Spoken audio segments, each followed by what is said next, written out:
عاوزة تجيبي أدوات المدرسة بأقل الأسعار وكمان في ميلانو، تعالي وانا اقولك المكان فين.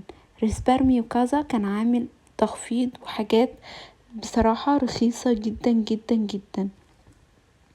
كل أدوات المدرسة كانت عنده رخيصة. تعالي وانا اوريكي بالأسعار ايه اللي كان موجود عنده، عشان دلوقتي احنا في المدارس ومحتاجين اكيد كل الأدوات بتاعة المدرسة. ده لبنة كانشيلابيلي اللي هي بتمسح، كانت ب4 يورو، وكمان كان في الريكة بتاعتها. وهنا كانت الألوان، وكمان في تحت هتلاقي الجلادات بتاعة الكراسات علشان الابتدائي. فهتلاقي هناك الأسعار بتاعتها كانت رخيصة قوي قوي قوي. تعالي بقى للصدمة، ان كان الأستوتشو اللي هو بيكون 3 كان